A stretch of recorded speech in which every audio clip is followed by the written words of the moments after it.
3. അരയന്നമ്മ. 3 വർഷം മുൻപാണ് വർക്കിയുടെ ഭാര്യ അന്നമ്മ മരിച്ചത്. ചെറുപ്പത്തിൽ അവൾ അതിസുന്ദരിയായിരുന്നു. കായൽ തീരത്തെ വലിയ തറവാട്ടിൽ നിന്ന് അവൾ കണ്ണാടിപ്പുഴയിൽ കെട്ടിയേറി വന്നു. 18-ാം ദിവസം സംസാരിക്കാൻ സന്ദർഭം കിട്ടി. അപ്പോൾ വർക്കി പറഞ്ഞു, "നീ അന്നമ്മയല്ല, അരയന്നമ്മയാണ്." കുഴികളെല്ലാം ലജ്ജ കൊണ്ട് നിറഞ്ഞു. കായൽ പരപ്പുകളെ മറന്ന് അരയന്നം കണ്ണാടിപ്പുഴയിൽ നീന്തൽ തുടങ്ങി. ശുദ്ധജലത്തിലെ പരലുകൾക്ക് രുചി കൂടുന്നതായി അവൾ അറിഞ്ഞു. പിന്നെ അവൾ കായലിനെ സ്വപ്നം കണ്ടില്ല. പുഴമീൻ വറുത്തത് ആമാശയത്തെ ഇക്കിളിയാക്കി. അമ്മായിയമ്മ ഏലീശ പറഞ്ഞു, "മോളെ, മാത്തച്ഛനെ ശരിക്കു നോക്കണം." മാത്തച്ഛനെ അവൾ അന്ന് മകനായി ഏറ്റു. 99-ലെ വെള്ളപ്പൊക്കത്തിന് അവന് വയസ്സ് 5.5. പഴങ്കഞ്ഞിയിൽ ഇഞ്ചി ചതച്ചു ചേർത്ത തൈരും വേപ്പിലയും കാന്താരി പൊട്ടിച്ചതും ചേർത്തു വിഴുങ്ങി മാത്തച്ഛൻ മിടുക്കനായി പഠിച്ചു. കണ്ണാടിപ്പുഴ കടന്ന് പുറത്തുപോയി. എന്നും കാതങ്ങൾ നടന്നു. അഷ്ടാംഗഹൃദയം ഹൃദിസ്ഥമാക്കി. പിന്നെ പിന്നെ ചരകനും സുശ്രുതനും മാപ്പിളക്കുടിയിൽ സംസ്കൃതം പറഞ്ഞു.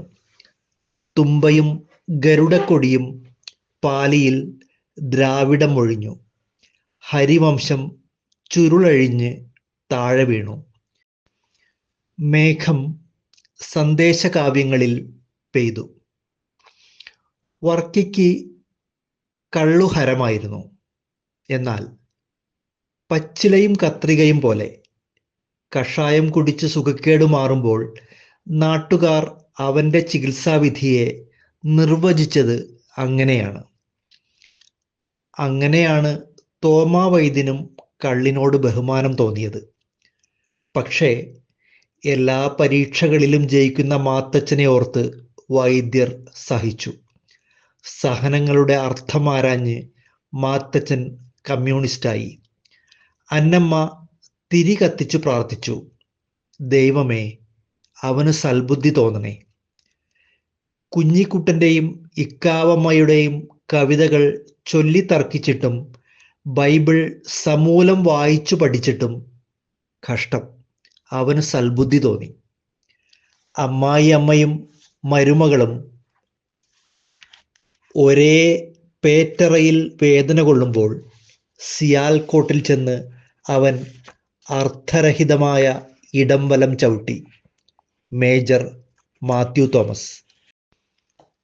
ബയണറ്റ് കൊണ്ട് പാവകളെ കുത്തിക്കീറി പരിശീലിക്കുമ്പോൾ മുറിയുന്ന ബ്രഹ്മിത്തണ്ടുകളെ ഓർത്ത് ദുഃഖിച്ചവൻ. എന്തു കഷ്ടമാണ്! നമ്മൾ ആരുമല്ല യുദ്ധം തുടങ്ങുന്നതും നിർത്തുന്നതും. ജലങ്ങളല്ല ചുഴികൾ ഉണ്ടാക്കുന്നത്.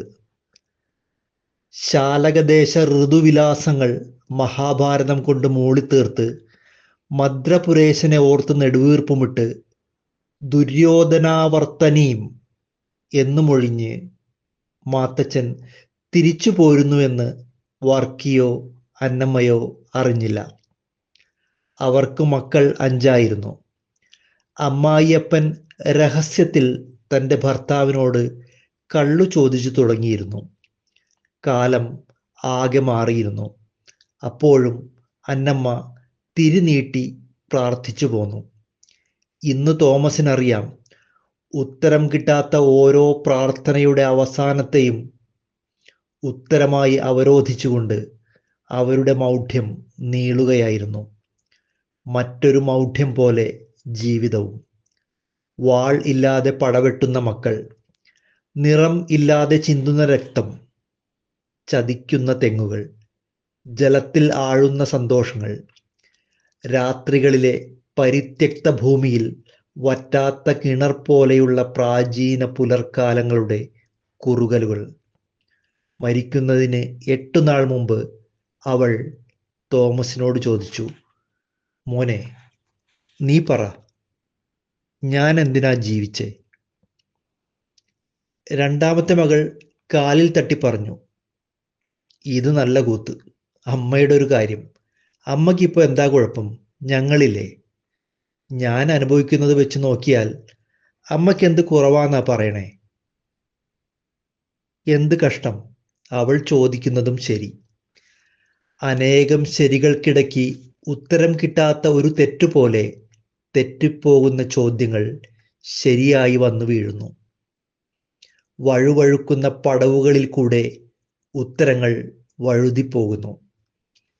തോമസിനറിയില്ല, അറിവില്ലാത്ത ജന്മങ്ങൾ എന്തിനുണ്ടാകുന്നു. അന്നമ്മയുടെ പൂർവികരും അവളുടെ പൂർവ്വ ജീവിതങ്ങളും മറവിൽ ആണ്.